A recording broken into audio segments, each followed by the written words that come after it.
Hi hello welcome to our channel. నేను మీ సిరి. ఈరోజు మనం చెప్పుకోబోయే కథ ప్రియా నీదాన్ని పార్ట్ 133. ఇక కథలోకి వెళ్ళిపోదాం. ఆమె అంటే అతనికి ఎనలేని ప్రేమే. తను కాదందో, కానీ అతనిలా లోపల వేదన చెందుతుంటే తను చూడలేకపోతుంది. రాహిణి అతనికిచ్చిన జ్ఞాపకాల మకరందపు తీపిని ఆస్వాదించాలి అతను, అంతేకాని ఆమె గుర్తుల తాలూకా బాధని అనుభవించకూడదు. 2 చేతులతో ముఖం దాచుకుని ఉన్న అవని భుజం మీద అతని గడ్డం తాకగానే అదిరిపడింది. అతని చేతులు తన నడుముని అల్లుకోగా ఆమె కనులు మూసుకుపోయాయి. నిటారుగా నిలబడి తల వెనక్కి వాల్చింది అవని. ఆమె మెడ మీదకి పరుచుకున్న జుట్టుని ఒకవైపుకు వేసి ఆమె మెడవంపులో చంపానించి ఆమె తలని పక్కకు పెట్టుకుంది. కొన్ని క్షణాల పాటు అలాగే ఉండిపోయారిద్దరు. ఆమె భుజం మీద పెదవులు నిలిపి అక్కడే గడ్డాన్ని ఉంచి కళ్ళు ఎత్తి ఆమె వైపు చూశాడు. ఇంకా కళ్ళు మూసుకునే ఉంది. అతని గరుగుగడ్డం ఆమె భుజమంతా రాసుకుంటుంటే ఆమె హృదయం ఎగిసి ఎగిసి పడసాగింది. నీకు బొత్తిగా భయం లేకుండా పోతోంది. గుసగుసగా అతను మాట్లాడుతుంటే అతని ఊపిరి ఆమె కంఠం మీద తారాడి గిలిగింతలు పెట్టసాగింది. నోటి నుంచి మాట కూడా రాలేదు. అంతగా అతని సాంగత్యాన్ని మైమరిచిపోయి ఆస్వాదిస్తోంది. నేను లోపల ఉంటే నీకెక్కడేం పని?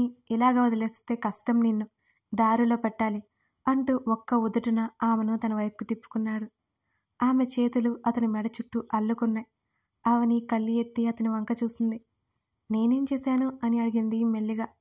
ఇంకా అర్థం కాలేదా? చిన్నగా తీక్షణంగా అడిగాడు. లేదు అన్నట్టు అడ్డంగా తలాడించింది. నీ హస్బెండ్ లోపలుంటే ఇక్కడేం చేస్తున్నావు? భజన చేస్తున్నావా? సీరియస్నెస్ ప్రదర్శించాడతను. అవని పెదవుల మీద చిరునవ్వు వచ్చింది. లేదు మహాశయ, చల్లగాలి కోసం వచ్చాను. తప్పైపోయింది, క్షమించండి అంటూ అనాచ్ఛాదిత అతని ఛాతీ మీద చేతితో తడిమి ముందుకు వంగి చంపానించింది. ఇలా చేసి నన్ను కూల్చేయలేవు అన్నాడు. అంటే ఇప్పుడు తమరు కోపంగా ఉన్నారా అంటూ ఇంకా గాఢంగా కౌగిలించుకుంది. అదే కదా చెప్తున్నాను. అయితే ఇప్పుడు నన్నేం చేయమంటారైతే అనగానే ఆమె నడుమును గిల్లేశాడు. అవని అదిరిపడి కీచుగా అరిచింది. అబ్బా, ఎక్కడివాడు నువ్వు? నొప్పి తాలూకా ముఖాన్ని ముచ్చుగా పెట్టుకుని అడిగింది ఆమె. ఇక్కడి వాడినే అంటూ దగ్గరికి లాగి, మొగుడికి కోపం వస్తే ఏం చేయాలి అని రిషి అడగ్గా, ఏమో నాకు తెలీదు, నాకు ఎక్స్పీరియన్స్ తక్కువండి అంది నవ్వు ఆపుకుంటూ అవని. ఇడియట్, కోపాన్ని పోగొట్టాలి అన్నాడు చిరాకు నటిస్తూ. ఎలానో సెలవియండి మహాప్రభు, ప్రయత్నం చేస్తాను అంటూ అమాయకంగా ముఖం పెట్టి కనురెప్పలు టప్టపలాడించింది. ఆమె చిట్టి నడుము అతని చేతుల మధ్య నలిగిపోయింది. 2 చేతులు అతని ఛాతీ మీదకు పెట్టి నెట్టేసింది. అతను కాస్తైనా కదిలితే కదా. ఆమె ముఖం సిగ్గుతో ఎర్రబడింది. క్షణాల్లో బాల్కనీలో లైట్ ఆగిపోయింది. అక్కడంతా చీకటి పరుచుకుంది. ఆమె అతని కౌగిలిలో చిక్కుపోయింది.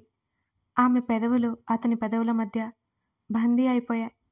ఊపిరి భారమవుతున్న వేళ అతని నుంచి దూరం జరగాలి అనే ప్రయత్నం విఫలం చేస్తూ ఆమెను లోపలికి తీసుకెళ్ళిపోయాడు అతను. ఇష్టమో ప్రేమో మోహమో తెలియని ఉద్వేగంలో ఉన్నాడు అతను. అతని ప్రేమ గాఢతను ఇష్టంగా భరిస్తోంది ఆమె. తన ప్రేమ వ్యక్తపరుస్తోంది. ఇరువురి శరీరాలు అలసిపోయాయి. మనసులు ఓరట చెందినట్టున్నాయి. ఆమె బొజ్జు మీద చంపానించి పడుకున్న అతని తల మీద చేయి వేసి కళ్ళు మూసుకుని ఉందామె. ఆమె గుండె వేగంగా కొట్టుకోవడం అతనికి వినిపిస్తూనే ఉంది. ఆమెను క్షణమైనా విడలేనట్టు మరింత గట్టిగా పట్టుకుని ఉన్నాడు అతను. ఆమె చేతి మీద నుంచి ఆమె భుజం వరకు అతని చెయ్యి సవరిస్తోంది.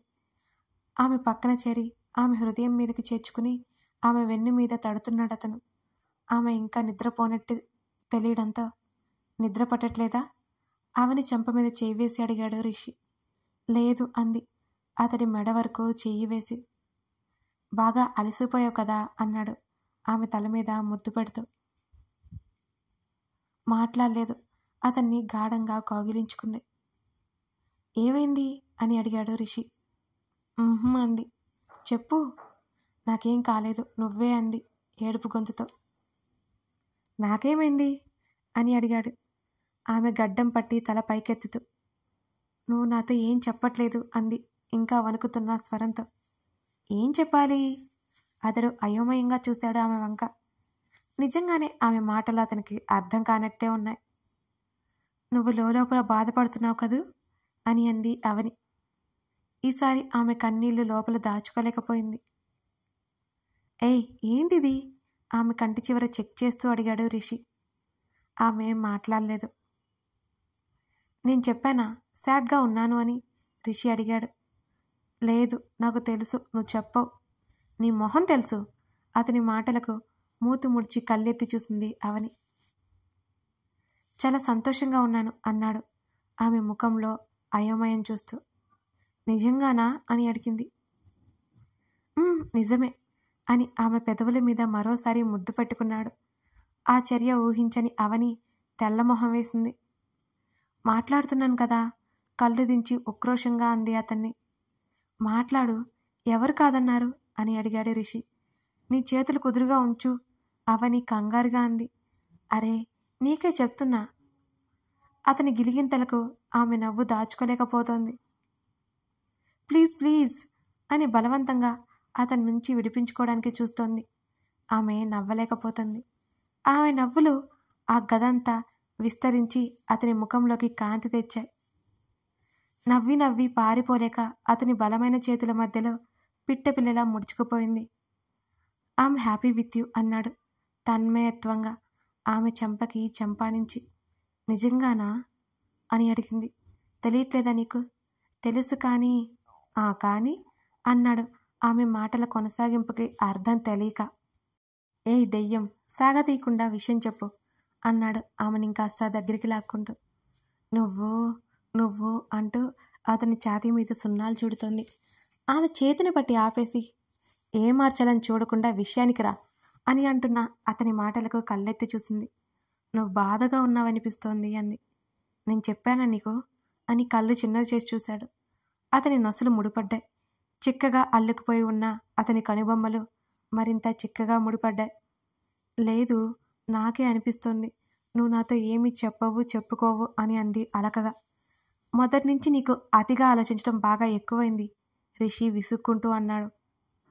ముడుచుకున్న అతని కనుబొమ్మల మీద వేలితో రాసింది నెమ్మదిగా. ముఖం చిట్లించి చూస్తున్న అతని చెంప మీద చేయి వేసి, ఏం చేయను, నీ వాలకం చూస్తుంటే నాకు అలాగే అనిపిస్తోంది అని ఆమె వేలిని అతని ముక్కు మీదుగా తీసుకెళ్తుంటే కసుక్కున కొరకడంతో అదిరిపడి చేతిని వెనక్కి తీసుకుంది అవని. ఆ చేతిని మళ్ళీ తన ఛాతీ మీద వేసేసుకున్నాడు అతను. నువ్వు పెద్ద రాక్షసుడివి, కందిపోయిన వేలిని చూసుకుంటూ అంది Avani. Thank you for your compliment. నేను చాలా చాలా చెడ్డవాన్ని. ఎన్నిసార్లు చెప్పలేదు నీకు? నువ్వే పట్టించుకోలేదు అని అన్నాడు భుజాలు కదిలిస్తూ రిషి. అతని ముఖంలో సన్నటి నవ్వు మెరిసింది. ఏం చేద్దాం, నువ్వు చెడ్డవేడవే అని తెలిసినా నా మనసు నా మాట వినట్లేదే అని కావాలని అతన్ని ఉడికించే ప్రయత్నం చేసింది అవని. ఏయ్ ఊపిరాడకుండా చేస్తున్న అతని పనులకు ఉక్కిరిబిక్కిరైపోతోంది ఆమె. నేనేమన్నానని? నువ్వే కదా అన్నావు, నేను ఒప్పుకున్నాను బలవంతంగా నవ్వాపుకుంటూ అంది. ఆమె తెల్లటి భుజం ఎర్రగా కందిపోయింది అతని దాటికి. కళ్ళు మూసుకుని అతని మెడ దగ్గర ముఖం దాచేసుకుంది అవని. కంట్రోల్ చేయాలి నిన్ను, అస్సలు వినట్లేదు అన్నాడు. అతని మునివేళ్ల తాకిళ్ళకి పెదవుల గిలిగింతలకి మాట మూగబోయింది ఆమెకి. అతను సంతోషంగా ఉన్నాడు అనే విషయం ఆమె మనసుని చిందులు వేసేలా చేస్తోంది. ఆమె గుండెల్లో ముఖం దాచుకుని ఆమె చుట్టూ చేతులు బిగించి గాఢ నిద్రలో ఉన్నాడు అతను. అయినా అతడంటే ఇంత పిచ్చి ఏంటి తనకి? అతన్ని చూసి నవ్వుకుంటూ అతని నుదుటి మీద ముద్దు పెట్టుకుంది. ఆ ఒత్తైన జుట్టుని ఎంత సవరించినా అతన్ని ఎంత చూసుకున్నా తనివి తీరడం లేదు. ఎందుకని? అవని రిషి జీవితాలు విచ్చుకున్న పద్మాల్లా సుందర సుమనోహరంగా ఉన్నాయి. రాహిణి ఫౌండేషన్కి ఫండ్స్ వస్తున్నాయి. వీళ్ళకి కావాల్సింది ఫండ్స్. స్పాన్సర్ చేసే వాళ్ళకి కావాల్సింది పేరు, పబ్లిసిటీ. అక్కడ మెల్లిమెల్లిగా పేషెంట్లు రావడం మొదలైంది. ఆ బాధ్యతలు అన్నీ అవనికి అప్పగించేశాడు రిషి. కొత్త కాబట్టి ఎక్కువ మంది పేషెంట్స్ లేరు. అందరికీ తమ మీద నమ్మకం రావాలి, అప్పుడే వస్తారు అక్కడికి. 6 మాత్రం అక్కడే ఉన్నారు. అవనికి అక్కడ వర్క్ ఏమీ ఉండట్లేదు. ఆల్రెడీ ప్రభు అప్పుడప్పుడు వస్తూ తనకి హెల్ప్ చేస్తూనే ఉన్నాడు. మరో 2 నెలలు గడిచిపోయాయి. ఓ రోజు సాయంత్రం రిషి షేర్ చేసిన లొకేషన్కి బయలుదేరింది అవని. అడ్రస్ పెట్టి అక్కడికి రమ్మన్నాడు. కానీ ఎందుకో ఏంటో అతను చెప్పలేదు. డిన్నర్కి ఏమో అనుకుంది అవని. అవని వెళ్ళేసరికి మాధవ్, రిషి సీరియస్గా డిస్కస్ చేసుకుంటూ కనిపించారు ఆమెకి. మాధవ్తో ఈ మధ్య చనువు పెరిగింది అవనికి బాగా. మాధవ్ సిస్టర్ అండం, అవని బ్రదర్ అండం, సరదాగా మాట్లాడుకోవడం, ఒకసారి ఇద్దరూ కలిసి రిషిని ఆట పట్టించడం అవనికి మాధవ్ పరాయివాడు అనే భేదంపై ఫ్యామిలీ మెంబర్గా అనిపించాడు. హలో బ్రదర్ అంటూ రిషి పక్కనే కూర్చుంది అవని. హలో సిస్టర్ అని నీరసంగా వచ్చింది మాధవ్ గొంతు. ఏమైందన్నట్టు రిషి వైపు చూసింది. వాడికేం కాలేదులే, నువ్వంత టెన్షన్ పడకు, అన్నీ వెధవ పనులే.